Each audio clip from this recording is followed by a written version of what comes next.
তাবলিগের ভেতরে যাদেরকে এতাতি বা সাতপন্থী বলা হইতেছে, এই পক্ষের সাথে যারা আছেন তারা আওয়ামী ফ্যাসিবাদের অংশ, সহচর এবং ভারতপন্থী হিসেবে পরিচিত। এই পক্ষের সাথে যারা আছেন তাদের বড় অংশই সেকুলার এডুকেশনে শিক্ষিত। মূলধারার সুপরিচিত আলেমদের কেউই এই পক্ষের সাথে নাই। এই পক্ষের নেতৃত্বে বা সামনের সারিতে যারা আসেন তাদের কয়েকজনকে আমরা দেখি। আলহাজ সৈয়দ ওয়াসিফুল ইসলাম, উনি কে? উনি ডেইলি স্টার পত্রিকার সম্পাদক মাহফুজা নামের স্ত্রী শাহিনা নামের ছোট ভাই। উনি হলো একজন মুক্তিযোদ্ধা, মানুষ হিসাবে খারাপ না, কিন্তু ওই যে মুক্তিযোদ্ধার ট্রেনিং আছে তো ইন্ডিয়ায়, তাই ইন্ডিয়াস ইন্টারেস্টের পাশে উনি দাঁড়াইছেন। ছবিতে দেখেন তাবলিগের এতাতি গ্রুপের মুরব্বী সৈয়দ ওয়াসিফুল ইসলাম সামনের সারির ডানি বসা, দেখা দেন এডিটর সাহেব। পেছনের সারিতে বসা সৈয়দ ওয়াসিফুল ইসলামের বোন দিল্লি স্টারের সম্পাদক মাহফুজা নামের স্ত্রী, তার পেছনে দাঁড়ানো মাহফুজা নাম, এবং বাম পাশে এতাতি গ্রুপের অপর নেতা মুফতি ওসামা ইসলাম, পাগড়ি পরা, আর মৌলানা আবু রেজা নদভি, আওয়ামী লীগের এক ভোট ডাকাত এমপি। আর কে? সাতক্ষীরা জেলার আওয়ামী লীগের ভারপ্রাপ্ত সভাপতি কাজী এর্তেজা হাসান, আমরা তার পরিচয় আরো বিস্তারিতভাবে দেখব। আর কে? মুফতি ওসামা ইসলাম, সাতপন্থী অংশের অন্যতম মুরব্বী সৈয়দ ওয়াসিফুল ইসলামের ছেলে, মৌলানা মুয়াজ বিন রুর। এই সকলে, এরা সকলেই আওয়ামী ফ্যাসিবাদের সমর্থক এবং খুনি হাসিনা সরকারের ঘনিষ্ঠ হিসেবে পরিচিত। বিগত 15 বছরের দুঃশাসনের আমলে রাষ্ট্রীয় ছত্রছায়ায় এরা বাইরে উঠছে। এই তাবলিগের এই বর্তমান সংকটে কারা ইন্ধন যোগাচ্ছে? ভারতের আগ্রাসী হিন্দুত্ববাদী শক্তি এই অঞ্চলে ইসলাম এবং মুসলমানদেরকে দাবায় রাখতে নানা কর্মকাণ্ড চালাইছে, আপনারা জানেন। এর অংশ হিসেবে তারা নীরবে এবং সুশৃঙ্খলভাবে ইসলামের প্রচার প্রসার এবং দাওয়ার কাজ চালায় যাওয়া প্রভাবশালী সংগঠন তাবলিগ জামাতে বিভেদ, বিরোধ এবং বিবাদ ঘটায় একে দুর্বল করার একটা মিশন হাতে নেয়, ওয়ার অন টেররের পরিকল্পনার অংশ হিসেবে। ভারতের প্রেসক্রিপশনের পাশাপাশি আওয়ামী ফ্যাসিবাদী সরকারও এই ইসলামপন্থীদের মাঝে বিভেদ, বিবাদ, বিশৃঙ্খলা তৈরি কইরা নিজেদের ক্ষমতাকে হুমকি মুক্ত রাখতে বাংলাদেশের তাবলিগের সংকট সৃষ্টি করে, এই সংকটকে জিয়ায় রাখার কৌশল গ্রহণ করে।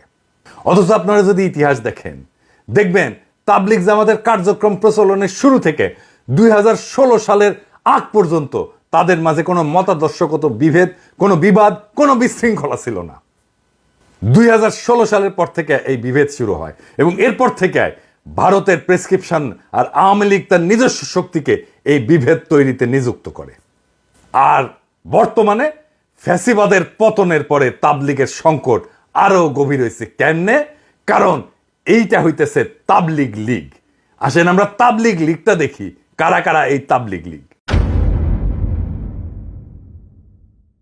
আওয়ামী ফ্যাসিবাদী সরকারের পতনের পর বিচারক লীগ, আনসার লীগ, গার্মেন্টস লীগ, রিক্সা লীগ, ছাত্রলীগ, ইসকন লীগ, এগুলোর মাধ্যমে বিপ্লব এবং জন অভ্যুত্থানকে নস্যাৎ করা এবং অন্তর্বর্তী সরকারকে ব্যর্থ করার দেশবিরোধী নানা চক্রান্তের মতোই ভারতের মদতপুষ্ট আওয়ামী ফ্যাসিবাদীরা তাবলিগের এতাতি গোষ্ঠীকে দিয়া একটা বড় গোলযোগের চেষ্টা করতেছে।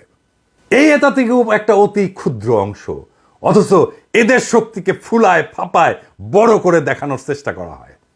মাহফুজা নামের ঘনিষ্ঠ আত্মীয়তা সূত্রে ডেইলি স্টার এবং প্রথম আলো এই সংকটের শুরু থেকেই এতাতিদের পক্ষে নিয়ে তাদের অনুকূলে প্রচুর নিউজ প্রচার করে এবং ইন্ধন যোগায় আসে। এডিটর সাহেব, তাবলিগের এতাতিদের পক্ষে প্রথম আলো লিখা সার্চ দেন তো গুগলে, কার নিউজ আসে দেখেন। আপনি গত কয়েকদিনে প্রথম আলো সংবাদ পরিবেশনের চিত্র দেখলেই বুঝবেন এই সার্চ দেওয়ার পরে। আমি আর বিস্তারিত গেলাম না। মজার বিষয় হচ্ছে প্রথম আলো, ডেইলি স্টার, কালের কণ্ঠ, বাংলাদেশ প্রতিদিন, যুগান্তর, কালবেলা, এই সমস্ত পত্রিকা আলেম ওলামা ও ইসলামপন্থীদের সংবাদের প্রকাশ বরাবর এড়ায় গেলেও 2017 সালে তাবলিগের চলমান সংকটের শুরু থেকেই এতাতি গ্রুপের পক্ষ নিয়ে নানা ইন্টারেস্টিং নিউজ করে আসতেছে। এখন এই মুহূর্তে তাবলিগের এই দুই গ্রুপের বিভেদ কোন পর্যায়ে আছে, এইটা আমার দর্শকদের একটু জানা থাকা দরকার।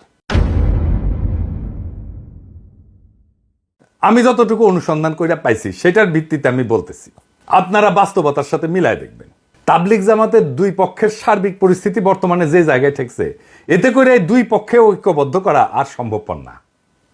কারণ এক পক্ষে যারা নেতৃত্বে আছেন তারা হইতেছেন মূলধারার আলেম সমাজ এবং অন্য পক্ষের নেতৃত্বে যারা আছেন তারা হইলেন আওয়ামীপন্থী জেনারেল শিক্ষিত। এই আওয়ামীপন্থী অংশকে নিঃশর্ত সমর্থন যোগাচ্ছে প্রথম আলো, ডেইলি স্টার সহ ভারত বান্ধব মিডিয়া সমূহ। কারণ সাধারণ মুসল্লি এদের সাথে নাই বললেই চলে। এদেরকে জিয়ায় রাখছে প্রথম আলো, ডেইলি স্টার সহ ভারতপন্থী মিডিয়াগুলা।